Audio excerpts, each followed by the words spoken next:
Grimm's Household Tales, translated by Margaret Hunt, read by Paul Martin. This audiobook and its underlying text is in the public domain. Number 9. The 12 Brothers. There were once upon a time a king and a queen who lived happily together and had 12 children, but they were all boys.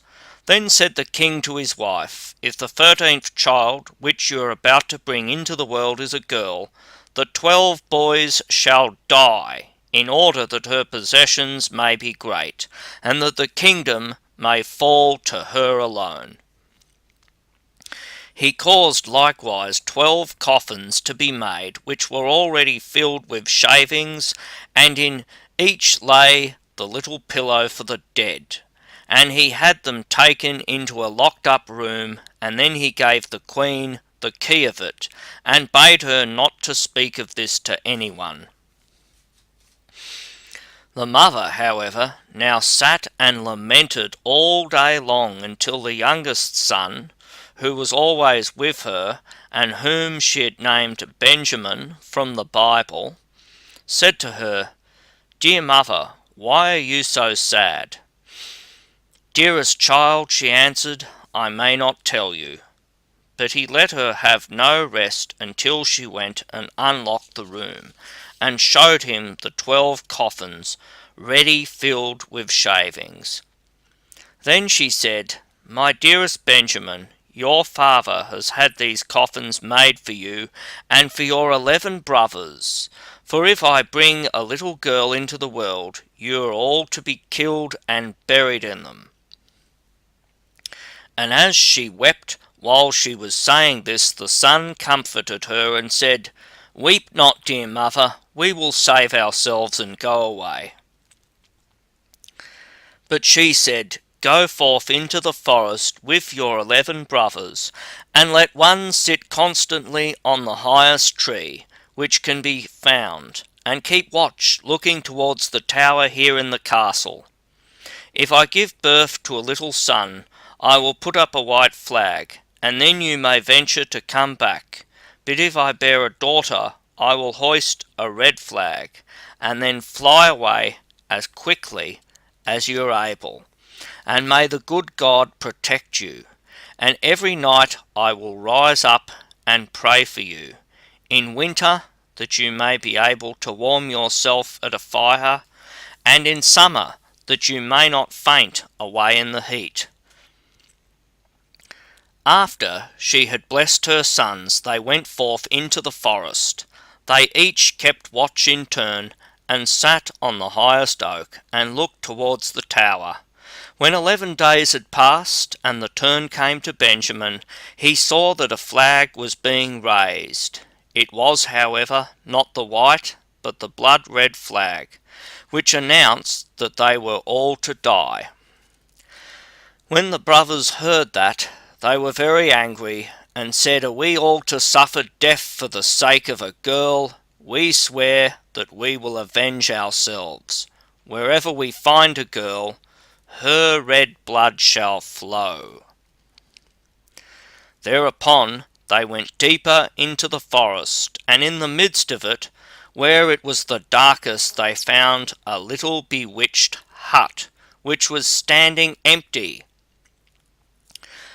Then said they, "Here we will dwell, and you, Benjamin, who are the youngest and weakest, you shall stay at home and keep house. We others will go out and get food."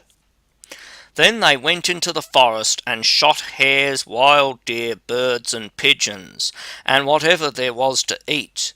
This they took to Benjamin, who had to dress it for them in order that they might appease their hunger. They lived together 10 years in the little hut, and the time did not appear long to them. The little daughter which their mother the queen had given birth to was now grown up. She was good of heart and fair of face, and had a golden star on her forehead. Once, when a big washing had been done, she saw 12 men's shirts among the things, and asked her mother, "To whom do these 12 shirts belong?" for they are far too small for father." Then the queen answered with a heavy heart, "Dear child, these belong to your 12 brothers." Said the maiden, "Where are my 12 brothers? I've not yet heard of them." She replied, "God knows where they are. They are wandering about the world." Then she took the maiden and opened the chamber for her, and showed her the 12 coffins with the shavings and pillows for the head. "These coffins," said she, "were destined for your brothers, but they went away secretly before you were born." And she related to her how everything had happened. Then said the maiden, "Dear mother, weep not. I will go and seek my brothers." So she took the 12 shirts and went forth and straight into the great forest. She walked the whole day, and in the evening she came to the bewitched hut. Then she entered it and found a young boy, who asked, "Where do you come from, and where are you bound?" and was astonished that she was so beautiful and wore royal garments and had a star on her forehead. And she answered, "I'm a king's daughter, and am seeking my 12 brothers, and I will walk as far as the sky is blue until I find them." She likewise showed him the 12 shirts which belonged to them.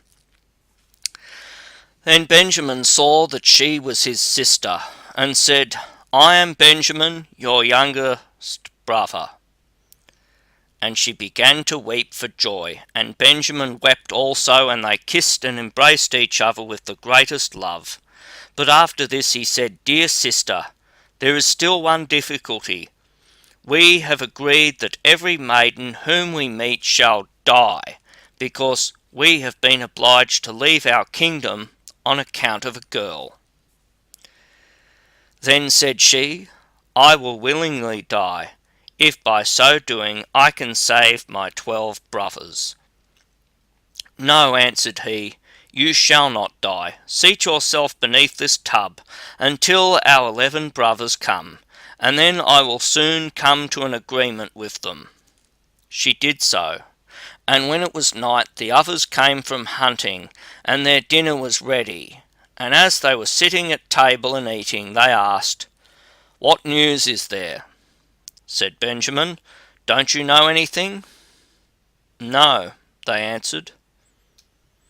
He continued, "You have been in the forest, and I have stayed at home, and yet I know more than you do." "Tell us then," they cried. He answered, "But promise me that the first maiden who meets us shall not be killed." "Yes," they all cried, "she shall have mercy. Only do tell us." Then he said, "Our sister is here." And he lifted up the tub, and the king's daughter came forth in her royal garments with the golden star on her forehead, and she was beautiful, delicate, and fair. Then they were all rejoiced and hugged and kissed and loved her with all their hearts.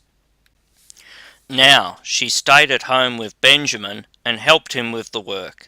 The 11 went into the forest and caught game and deer and birds and wood pigeons, that they might have food, and the little sister and Benjamin took care to make it ready for them.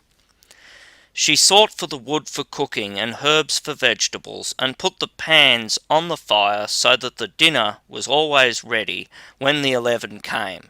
She likewise kept order in the little house, and put beautifully white clean coverings on the little beds, and the brothers were always contented and lived in great harmony with her. Once on a time, the 2 at home had prepared a beautiful meal, and when they were all together, they sat down and ate and drank, and were full of gladness. There was, however, a little garden belonging to the bewitched house, where there were 12 lily flowers, which are likewise called students. She wished to give her brothers pleasure, and plucked the 12 flowers, and thought she would present each brother with one while at dinner. But at the same moment that she plucked the flowers, the 12 brothers were changed into 12 ravens, and flew away over the forest, and the house and garden vanished likewise. And now the poor maiden was alone in the wild forest, and when she looked around, an old woman was standing near her, who said, "My child, what have you done? Why did you not leave the 12 white flowers growing? They were your brothers, who are now forevermore changed into ravens." The maiden said, weeping, "Is there no way of saving them?" "No," said the woman, "there is but one in the whole world, and that is so hard that you will not succeed at it, for you must be dumb for 7 years, and may not speak or laugh, and if you speak one single word, and only an hour of the 7 years is wanting, all is in vain, and your brothers will be killed by the one word." Then said the maiden in her heart, "I know with certainty that I shall set my brothers free," and went and sought a high tree, and she sat spinning, and she neither spoke nor laughed.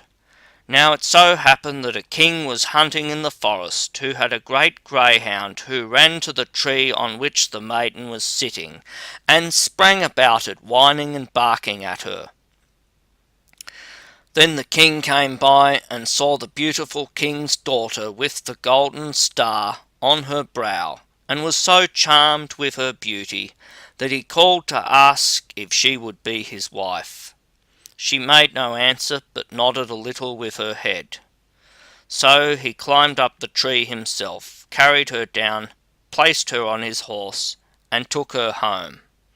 Then the wedding was solemnized with great magnificence and rejoicing, but the bride neither spoke nor smiled. When they had lived happily together for a few years, the king's mother, who was a wicked woman, began to slander the young queen, and said to the king, "This is a common beggar girl, whom you have brought back with you. Who knows what impious tricks she practises secretly? Even if she is dumb and not able to speak, she still might laugh for once, but those who do not laugh have bad consciences."